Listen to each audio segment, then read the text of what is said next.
A minha área de interesse, né, são os anfíbios répteis. Quando a gente fala de anfíbios répteis, nem todo mundo tem esse mesmo apelo, né? O apelo público não é o mesmo, né? Então, anfíbios, até mais ou menos, estão começando a cair no gosto do povo, mas répteis, realmente, né, não é uma coisa tão fácil falar de conservação, né? Então, realmente,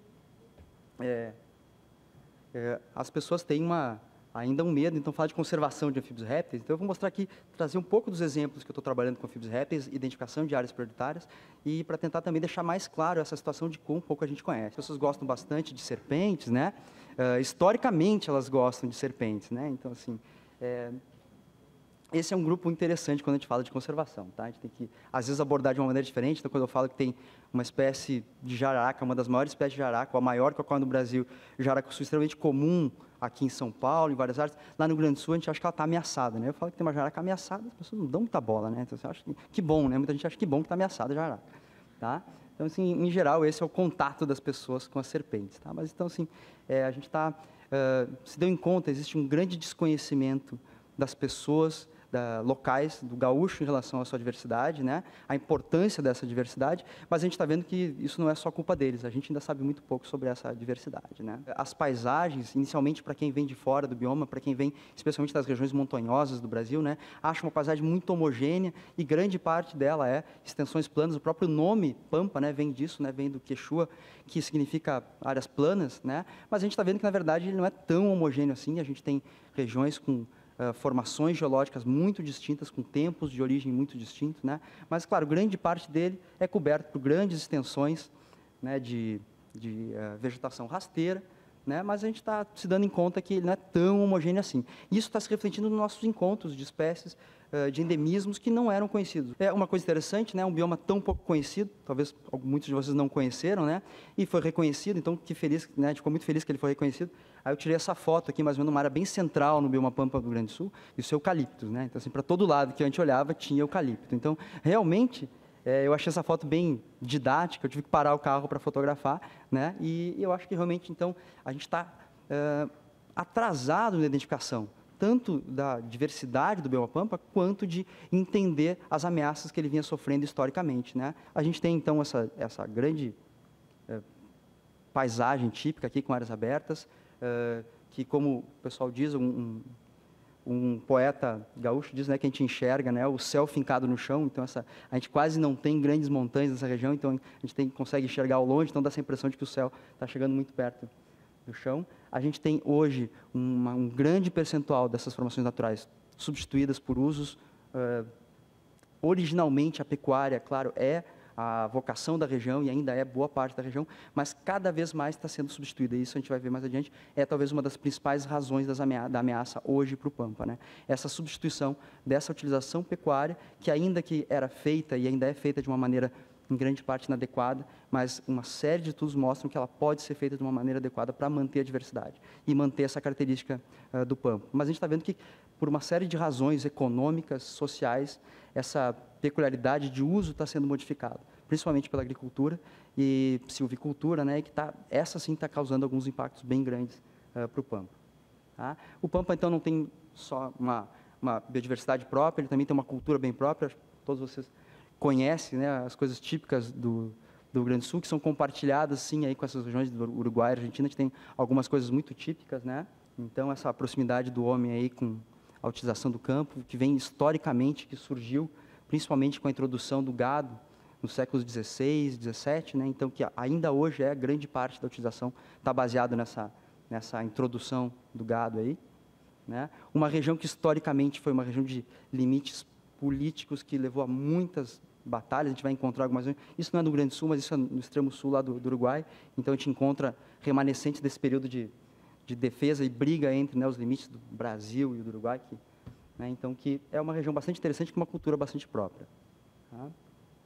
E, especialmente, uma coisa importante, a gente vai frisar várias vezes, né, que tinha originalmente uma cultura de utilização basicamente alicerçada na pecuária.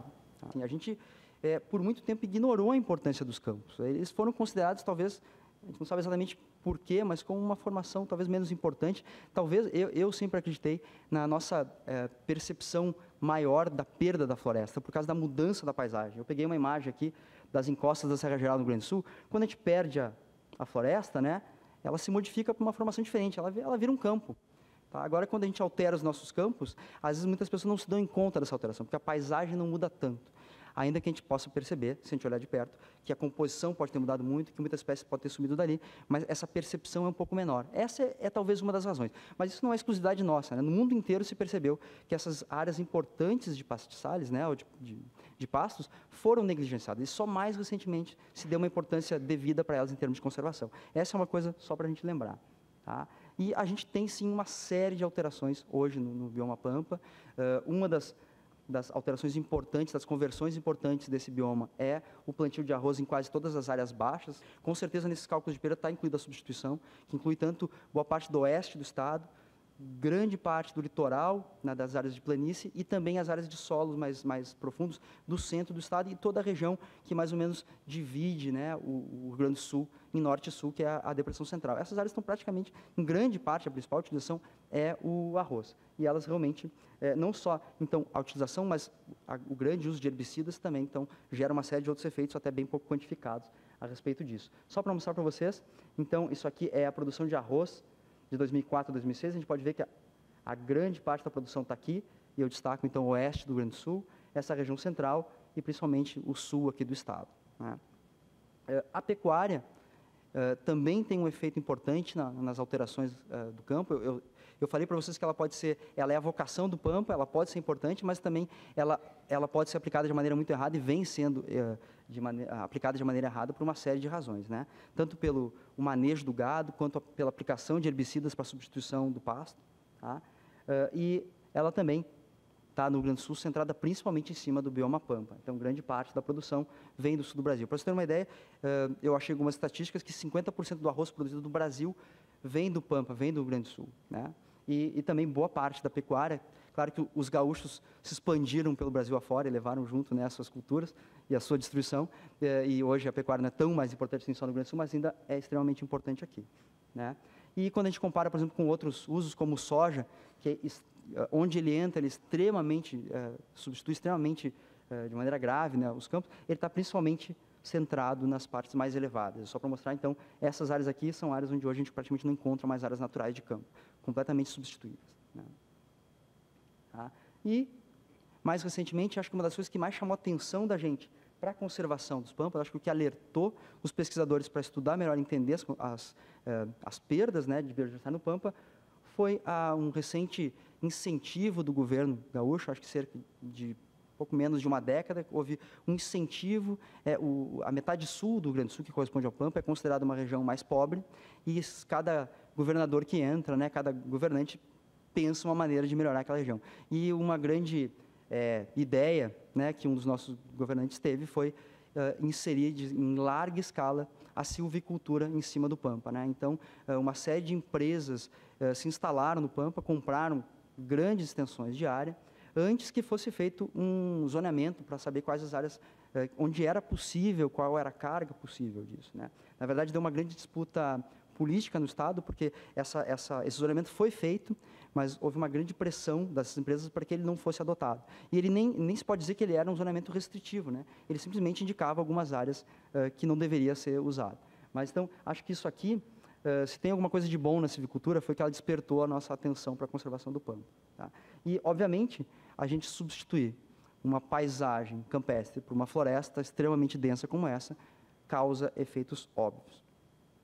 Tá? E, então, a gente tem em grandes áreas, hoje, a introdução, especialmente de eucaliptos no Pampa, em algumas áreas do escudo cristalino, a gente tem também o uso de acácia, e no litoral, assim como nos campos de cima da serra, o pinus, né, que é uma espécie já utilizada há mais tempo, mas com potencial invasor extremamente grande, né, maior que essas outras espécies. Isso tudo tem levado, né, à identificação de grandes áreas, né, com uma substituição extremamente grave das formações naturais. Tá? Eu peguei alguns números, né, dessa alteração, aqui com aquela divisão de savana estépica e estepe, cerca de 45% a 50%, se a gente incluir, ainda está presente como formações naturais, se a gente incluir nisso que a gente chama de semi-natural, especialmente o uso pela pecuária. Se a gente tentar buscar dentro do Pampa, áreas onde a gente tem usos muito leves ou quase não tem pecuária em baixa escala, esses números caem para 4% ou um pouco mais de 8%.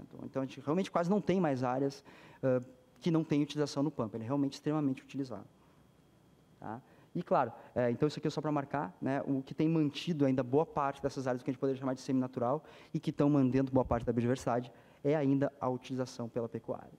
Tá? Outra coisa importante, né, a gente acabou não falando nisso, a gente tem uma área muito pequena de unidades de conservação no Pampa. Realmente, a área é muito pequena, a gente tem poucas unidades, o número aqui até que não é tão baixo, mas quando a gente vai ver, várias dessas aqui são o que a gente chama de parques no papel. Né? Eles não existem, a gente não consegue nem achar eles lá quando a gente vai lá. Mas eles contam aqui na área de áreas preservadas.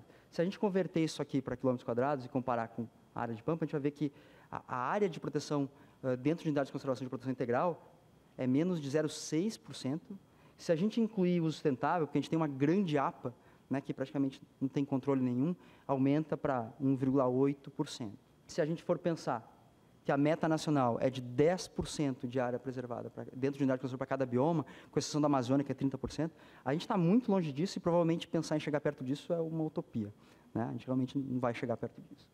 E eu queria mostrar um pouquinho do exemplo dos nossos trabalhos que a gente está fazendo, e a gente começou a se perguntar, será que a gente conhece bem o que a gente está perdendo? Quer dizer, a gente está vendo que a gente tem uma série de ameaças, a gente não tem unidade de conservação e a gente está correndo atrás, né, do prejuízo para tentar saber o que tem lá. Então, a gente começou a fazer uma série de estudos, começou a intensificar as coletas no bioma Pampa, e a gente achava que tinha um conhecimento bem melhor do que a gente tinha. Isso aqui é uma aluna minha procurando aí um lagartinho embaixo de uma pedra. Né? A gente, dentro do Rio Grande do Sul, estima em torno de 126 répteis, um pouco menos de 100 espécies de anfíbios, e para a savana uruguaia, cerca de 72 espécies de répteis e 52 de anfíbios, ou até 60 espécies de anfíbios. Né? Mas, então, realmente, se a gente for pensar que isso aqui é diversidade de anfíbios, uma região intermediária entre as áreas de grande riqueza de espécies aí tropicais, mas a gente também está numa área intermediária aí de riqueza. Tá? Esse aqui é um gráfico que mostra quando foram descritas as espécies registradas para o sul do Brasil e Uruguai, tanto para répteis quanto para anfíbios. Né? Então, isso aqui não é exatamente quando a gente descobriu elas, mas quando elas foram descritas. E dá uma ideia que esse número continua subindo, que a gente não estabilizou o conhecimento dessa fauna. Né? Quando a gente fez isso ainda em 2007, antes da gente intensificar as coletas, claro, para a savana uruguaia parecia estar mais estável, ainda que no final aqui a gente estava aí ainda identificando uma série, recentemente, descrevendo algumas espécies de répteis. Né? Mas o que a gente começou a ver? Né? Que desde 2000 para cá, ainda bem recentemente, uma série de espécies que vinham sendo confundidas com as outras espécies, como provavelmente vai acontecer com alguns mamíferos, né? Vêm sendo descritas. Odontophyllus mais uma foi descrita em 2008, ocorre em boa parte do Pampa gaúcho, especialmente no leste. Né? Essa espécie de sapo, um sapo cururu de grande porte, ela foi descrita em 2004, ela não era sequer conhecida, e ela só foi encontrada no Rio Grande do Sul em 2006. Tá? É uma espécie, não é um sapinho pequenininho, é um dos sapos cururus de grande porte. Então, ele não era conhecido, ele está, em boa parte da distribuição, restrita aí ao Pampa, às áreas de serra do leste do Pampa. Né? O gênero Melanophrenius, com sapinhos de pequeno porte, a gente começou a ir para campo, começou a intensificar as coletas e começou a estender bastante as distribuições. Essa espécie aqui era restrita ao Uruguai, a gente encontrou bastante dentro do território brasileiro, mostrando que a gente estava mostrando muito mal. Né? Em parte porque isso, então isso aqui é assim, uma explicação mais geral. A gente ainda tem muito trabalho de taxonomia para fazer. Isso aqui é o trabalho de um aluno meu, de taxonomia de uma espécie de perereca. A gente ainda tem muito trabalho para fazer. A gente começa a olhar mais de perto o que a gente achava que era uma espécie e vê que são várias, na verdade. Né? Então, esse não é um trabalho rápido, é um trabalho lento, e a gente está amostrando espécies, a gente tem que trabalhar bastante em cima delas para conseguir descrever. Tá? E para répteis, a mesma coisa. Esse aqui é aquele lagartinho, e que ele é muito próximo de uma espécie que ocorre dentro da savana uruguaia, que a gente está vendo que provavelmente também são outras 3 espécies. Né? Então, a gente está achando uma série de coisas. Espécies de lagartinhos restritos, a gente poderia chamar o bioma Pampa, mas a planície costeira, como o gênero Ilholemos, essa espécie que foi descrita em 2003, tem uma distribuição extremamente restrita, ela também ocorre só dentro da lagoa, da margem interna da Lagoa dos Patos. Tá? Esse aqui eu acho que é um exemplo bastante didático de como a gente não conhece o bioma Pampa. Essa espécie, eu participei da descrição dela, ela foi descrita em 2007. Isso aqui é uma coral verdadeira. Né? Então, uma espécie de interesse médico, que a gente tem interesse em saber onde ela está, porque ela causa acidentes potencialmente letais. Tá? Ela é a maior espécie de coral do sul do Brasil, a gente achou indivíduos com 1,5 m, E a gente só encontrou ela alguns anos antes. A descrição é de 2007, a gente encontrou ela por volta de 2005, os primeiros exemplares. E a gente foi procurar em coleções e viu que até eles já estavam lá em coleções. E a gente foi para o campo procurar e achou ela lá, não achou tão rara assim, indicando que em toda essa região aqui, ó, a gente estava mostrando muito mal, a gente não estava vendo uma cobra coral, que é um animal peçonhento, que pode matar, de interesse médico, com 1,5 m de comprimento, né, com uma coloração aposemática, ela não é, afinal de contas, né, ela tem uma cor que chama atenção, e que não é tão raro assim, a gente foi para lá e achou esse bicho. Né, e ela está, em boa parte, presente nessas áreas aqui, ó, ou ela estava, né, onde provavelmente a gente não consegue mais nem achar ela, porque não existe mais nada aqui de natural. Tá? Então, assim, essa é uma espécie que a gente pode dizer que dentro das serpentes é uma espécie de porte médio para grande, e a gente não conhecia ela até 2007. Tá? E não tem uma distribuição tão microendêmica assim. Tá? Por que isso? Por que a gente conhece tão pouco? Esse aqui é um trabalho de uma aluna minha, que ela fez em 2005. Eu pedi para ela fazer uma compilação, ela deu uma revisada em mais de 30 mil exemplares das coleções do Rio Grande do Sul. Todos esses municípios em vermelho não tinham sequer um exemplar de lagarto depositado em coleção, indicando que a gente nunca foi lá mostrar, a gente não sabia o que tinha. Né? Então, assim, claro que a gente não sabe que espécies tem lá e a gente conhece muito pouco da distribuição em boa parte. Né? Essa situação parece até não tão grave, porque eu vou dizer, bom, aqui a gente sabe alguma coisa, né? Mas, na verdade, quando a gente pega o gráfico que ela botou, quantos exemplares tinha de cada município, a maior parte desses municípios assim, tem 1 exemplar, 2 exemplares, 3 exemplares. Né? Então, assim, realmente a gente tinha um nível amostral muito baixo, a gente não tinha ido amostrar, a gente sabia muito pouco. E o que mais, acho que é extremamente interessante, com esse aumento do esforço, a gente se deu em conta de uma coisa, o que a gente conhecia sobre o Pampa eram as espécies amplamente distribuídas, e mais abundantes. E a gente começou a achar, então, isso aqui. Ó. Isso aqui são 3 espécies que estão em processo de descrição agora. Tá? Essa aqui faz parte do mestrado de um aluno meu, isso aqui foi um trabalho de iniciação que a gente terminou agora, e uma outra espécie que a gente encontrou, com distribuições extremamente restritas, especialmente essa região leste aqui do Rio Grande do Sul. Todas as espécies novas, claramente distinguíveis, e a gente vai achar agora esses bichos, aumentando o esforço. Tá? Então, assim, ó, o que isso nos sugere? A gente tem um potencial para uma série de espécies de distribuição microendêmica nessa região, o que vai mudar bastante a nossa compreensão do que a gente está perdendo nesse bioma, né, e de onde são as áreas prioritárias. A pergunta seguinte, se a gente conhece bem a distribuição, óbvio que não, se a gente não conhece bem todas as espécies, né, óbvio que a distribuição a gente conhece menos. Esse aqui é o gráfico que eu falei, né, então esse aqui é o número de indivíduos por município, em branco agora eu quero a vermelho, mas a gente olha o inverso, a boa parte dos municípios a gente tem um indivíduo, ou seja, né, vocês, quem não trabalha diretamente com diversidade, não tem talvez essa ideia, mas se a gente não amostrar, não levar para coleções, a gente não permite o trabalho taxonomista, a gente não descreve que espécies estão lá. Tá? Então, isso mostra o quanto a gente desconhece. Né? Se a gente pega todos os répteis, a situação é um pouquinho melhor, né? A gente tem algumas áreas até que o Pampa está bem amostrado, mas é claro que aqui a gente entra toda a diversidade de serpentes, que é a maior parte da riqueza de espécies, e se a gente vai olhar, a maioria das espécies são conhecidas de um exemplar aqui, então a gente ainda conhece pouco da distribuição. Tá? A gente conhece bastante espécies amplamente distribuídas, como a papa-pinto, né? Uma cobra amplamente distribuída também, como a cobra verde, e algumas outras típicas dessa formação de Pampa, né? Mas, para algumas, a gente não sabe quase nada. Então, eu vou mostrar o que a gente está tentando fazer para melhorar essa nossa compreensão, já que a gente está correndo atrás e as ameaças seguem correndo e a gente ainda tem muita coisa para fazer e amostrar toda essa área, né, é muito difícil. A gente está tentando usar a melhor informação que a gente tem de dados de coleção, de amostragens em campo, usando modelagem de distribuição geográfica, né, para tentar entender os padrões de distribuição e usar, inclusive, isso para fazer melhores amostragens e identificar áreas potenciais para amostrar. Né? A gente não está fazendo isso com uma série, para quem não conhece modelagem de distribuição, a gente usa dados de ocorrência, correlaciona com uma série de dados ambientais disponíveis que são adequados para o táxon, e a gente gera, então, modelos de distribuição. Eu vou dar uma série de exemplos aqui para espécies do Pampa que a gente está trabalhando, tá? Que a gente está tentando usar essa informação, então, para entender onde essas espécies estão, onde essas espécies estavam, pelo menos, né? E para usar, pelo menos, como hipótese de onde elas deveriam estar. Tá? Algumas dessas espécies são muito raras. Uma coisa que nos chamou atenção em alguns trabalhos de revisão de espécies ameaçadas nacionais, como as serpentes, por exemplo, a gente teve muito mais dificuldade para enquadrar e entender o risco de ameaça de algumas espécies de áreas abertas do que das de floresta. Isso chamou muito atenção. Essa espécie aqui, por exemplo, extremamente rara, algumas delas entraram como DD porque a gente não conseguia. E várias espécies de floresta, a gente conseguia ter uma ideia bem melhor da perda de hábitat, de uma série de coisas, e as espécies de campo foram muito mais difíceis de amostrar. Tá? Algumas espécies extremamente raras. Esse aqui é um registro que é a primeira vez no Rio Grande do Sul que eu chego perto de um bicho vivo dessa espécie. O último, eu tinha um registro na década de 2000, um animal atropelado, o anterior era da década de 70. Então, algumas espécies do pampa extremamente raras. E a gente não sabe se elas são raras de verdade, se a gente não está mostrando, ou se elas estão sumindo, né? Se elas realmente estão ameaçadas e por isso que a gente não está encontrando. Tá? Um outro exemplo que a gente está fazendo, isso aqui é o trabalho de doutorado de uma aluna minha, a gente pegou todas as espécies de anuros da savana uruguaia, ou seja, o pampa gaúcho uruguaio, modelou a distribuição. Então, a gente gerou, isso aqui é um mapa de distribuição somado de todas as espécies, então isso aqui é um mapa de riqueza potencial. A gente cruzou isso com dados muito interessantes de remanescentes de áreas abertas para começar a identificar áreas prioritárias para esse grupo. A gente fez isso para répteis também, está cruzando, a nossa ideia é conseguir cruzar isso com o maior número de grupos animais, né, e cruzar isso com formações vegetais, para tentar que a gente tem agora, então, se a gente começar realmente a pensar em criar unidades, pensar em o que fazer no pampa, a gente saber onde fazer, onde direcionar nossos esforços de conservação.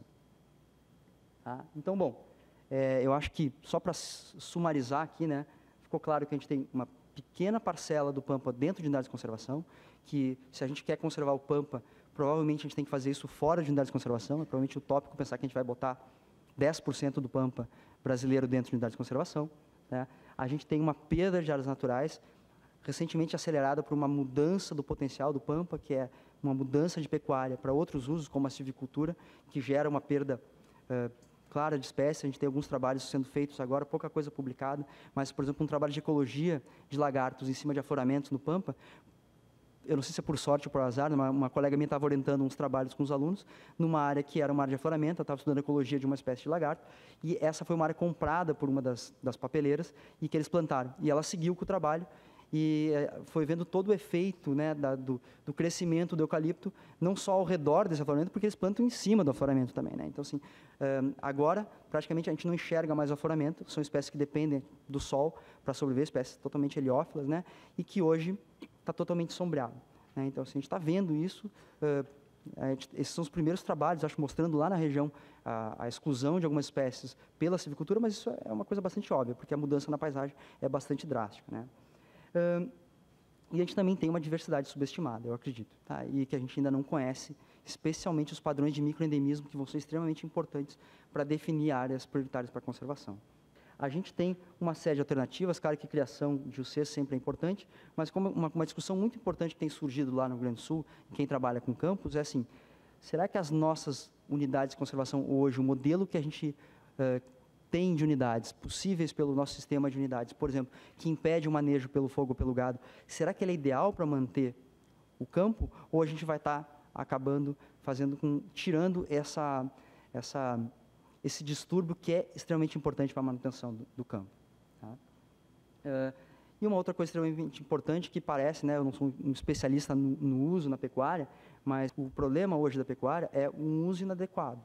Né, mas claramente é possível fazer um manejo do gado, né, usando esse pasto que é extremamente rico, um dos mais ricos do mundo, gerando uma carne que pode ser diferenciada, que se mostra, né, que ela leva os resquícios do que esse animal, da dieta desse animal. Então, talvez a solução, né, para a gente manter a diversidade do pampa esteja no uso que ele vinha tendo e que está se perdendo. Então, está se perdendo junto com a biodiversidade e com a cultura lá do pampa. Talvez tenha outros usos sustentáveis que a gente pode pensar, que também tem seus impactos, mas, por exemplo, a geração eólica está entrando com muita força no pampa. Então, muito obrigado.